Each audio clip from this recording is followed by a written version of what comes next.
I'm in Florida eight times a year this year, right? And people, again, every time I leave, someone texts my wife, is like, why is he always there, right? People just don't get it. But so now I have to, again, assume they don't get it, and I need to communicate of telling them the reason why and why we're doing certain things, so that way they understand the framework and the drive behind the decision, and how it can impact them for the better. I think you could do something better than that, Natty. I think I'm in the middle of writing a new book, and one of the chapters that I've been writing recently, I think it was under the banner of rule breaking, right? Chapter 3 is breaking rules and loving it, right? And I'm going off topic here, but we'll see where we go with it. It's called Breaking Rules and Loving It, and it talks about how the whole world basically is just all conforming to like nonsense, just utter trash that has been invented decades and decades and decades ago. And an example of one of the rules is HOAs, like the homeowners associations, right? So you're like, you always have to conform to what they want you to do, and if you want to paint your house, you have to ask for permission, all this shit, right? So in the book, I start to talk about scenarios where actually the point of rule breaking is just to enjoy life, right? It's just to laugh. It's just to get a giggle out of it for no other reason, right? To just do funny things, crazy things. And the hardest task that you're going to have is just to keep a straight face. And I think what would be really cool for you, if you went back to, everyone's asking, why do you keep coming to Florida, right? I think you should come up with something significantly better than the real answer, right? Now, it could be that you are Mickey Mouse for the weekend and you kind of dress up as Mickey and you go to Orlando for 8 times a year because you have a part-time role on the weekend in Orlando. Dressed as Buzz Lightyear or Mickey Mouse, right? And the key is, and this is what I write in the book, the key is to do it with a straight face and to see if anybody takes you seriously, right? So instead of trying to, and I'm moving more and more towards this model of living, right? Where instead of, because I'm fed up with justifying why I do what, why am I going to Australia? Why am I going here? Why am I going there? Right? I'm going to Australia. Why? Or when I get asked, why are you going to Australia? I like cricket.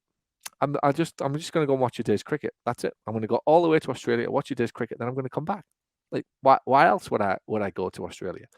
And I think you should start coming up with creative ways to invent creative ways to explain why you spend 8 times a year in Florida that are as far from the truth as is humanly possible. I would love you to do it, right? And the day you start doing things like that, you've just moved into a completely different level of living. Yeah, and you just see their face going like those hot robots from Austin Powers that just explode. Yep. That's what they're going to do. So here's one. I know you love my little boy Tobias, right? And he'll be excited to know that you're in town. Today, for the first time ever, he's got a little bit of an issue at school, right? He's got a teacher that's a bit miserable, should we call it, right? And why she's a teacher, I do not know, but it's come to our attention. This teacher likes to shout, right? So we've done our homework.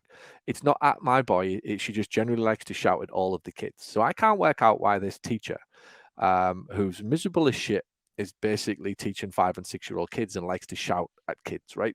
Doesn't kind of, doesn't talk them down from being a little, they're 5 and 6, right? Doesn't talk them down from being a bit, come on lads, like, oh, come on guys, pay attention, stop being silly, whatever. Has to go out of her way to shout to the point that the kids are a little bit frightened now of her, right? And we've tracked all this back to a little bit of being sick and pretending not to want to go to school and all this stuff. And we found out anyway, it's this teacher.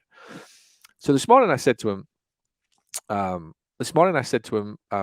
you looking forward to school today? He said, no. I said, why? He said, well, the teacher, she shouts. I said, okay, let's role play this. Let's role play a little bit of what we're going to do. If the teacher shouts, this is how you're going to react, right? And I taught him how to have a little giggle, put his hand over his face and laugh like a 5-year-old or 6-year-old would when somebody does something silly, right? So I said, when your teacher shouts at you, I want you to put your hand over your mouth and giggle hysterically. And when the teacher asks, why are you laughing at me? I want you to turn around and say, it's because my dad said, only silly people shout at 5-year-old kids. And this is funny. Like, this is not a problem anymore, Tobias. This is now funny. This is a serious, like, this lady is silly. You do not shout at 5 and 6-year-old kids. Like, that is silly. Like, only silly people do that. right? Mhm. So I'm absolutely adamant, like, that this is the way to live life, and not, again, the obvious is to kick and scream and to rant and rave and to kick off on a, this teacher this. Now there'll be a couple of conversations with the school, of course there will be, but ultimately I'm more interested in how I can help my son develop some kind of resilience and change his view of the world. Let's think about it. It is silly for anybody to be shouting at a 5 or 6 year old kid repeatedly, right? It just Mhm. isn't cool to do that. Like, you just don't do it to the point where they're frightened of going into school. So I'm kind of playing the same game with my kids, where I'm getting them to think completely different about how they're going to live, how they're going to interact, giving them permission to be themselves, but at the same time explaining that, like, if you've done something wrong, yeah, you'll be in trouble and we'll have to talk about it. But if this is somebody who's just losing the plot because they don't like kids and they don't want to be a teacher, that's not cool and that's not on you. Nor should you be carrying that monkey around your neck, Tobias. So from now on, we're going to role play, and I'm going to do it again tonight. A little snigger and a little grin on his face when he gets shouted at by the teacher, right? And he'll have to learn to be discerning between whether he's done something wrong and whether or not the teacher's just being a dick, for want of a better word. And the response will be taught. My dad said, people who are silly shout at kids. Like, that's why I'm laughing at you. 50. I'd love to see the teacher's response to that when the when the line has probably been said at least twice today.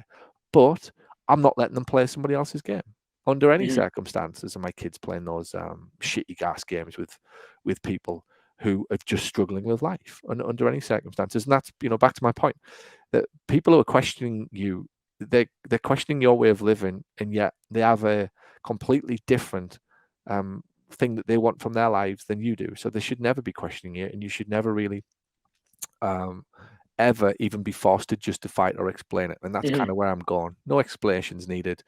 From now on, just think of as many creative ways as you can to have some fun whenever you have to explain anything that anybody else might think is a little weird or a little little wacky. Your response is, I just love Splash Mountain. I love Yeah. I love I mean, I I do love love Splash the Mountain. we all love Splash Mountain. I don't Yeah. love the queue, but we I all love think, Splash I'm Mountain. I'm gonna tell people I'm starting a gator farming business Yeah, in there you go. Florida. That's what I'm What gonna tell else them. could you Yep. do? You are auditioning for Tinkerbell to jump out There you go. That's of a the good one. castle. There's a good one. Yeah. Yeah, you're Helping out with the raid at Mar-a-Lago. there. You go. Yeah, I've been involved in the raid. Just say I was at Trump's opening ceremony of his announcement last night. Yeah. Taking pictures. I was hoping to get a glimpse of the picture. Depending upon what state you're in, it probably wouldn't go down very well. But there you go. But anyway, the lesson is don't justify to anybody. Live your life in your terms, and it is silly, right? This is it's a serious conversation. It is silly for an adult, for a grown ass 50 and 60-year-old to be shouting at 5-year-olds repeatedly. It is silly. I'm going to teach my kids the is world, not the other world, and very very early on get them conditioned into a somebody else wants to act that way. Great, you can go and fight with the teacher. I'm not fighting with the teacher. She's going to shout at kids for the rest of her life, but I can talk to my boys about how they can react to silly people who shout at kids, and that'll be significantly more progress there in their in their lives. And it's a great discussion when you start thinking like that. When people do ask, why are you doing things, you're probably onto something, and it should thrill Mhm. you more than it should doubt you and make you question yourself.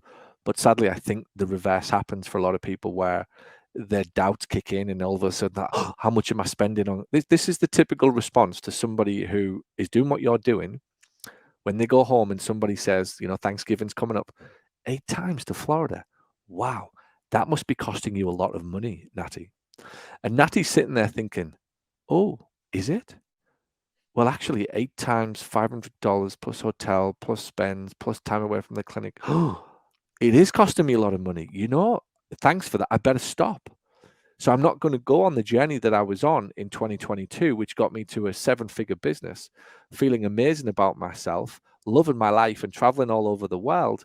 I'll stop doing what I was doing because of somebody who plays at a level that I don't play at, pointing out what they couldn't do and they don't Mhm. want to do. That's essentially what's going on. And that's where you need to be a guardian, a policeman, if you like, at the fortress of the way you think. Never more so than ever, by the way, in the coming 4 weeks when family are in town constantly. Thanks for watching this video. And if you found it helpful, and if you now find yourself thinking, I wonder what else this person can help me with, head over to paulgough.com/books, where you can find my best-selling books, which will show you how to add more profit to your practice. Or send an email to paul@paulgough.com to ask about how we can help you accelerate the growth and profitability of your clinic. And by the way, if you know anybody who would find this helpful, please share this video out. Thanks so much.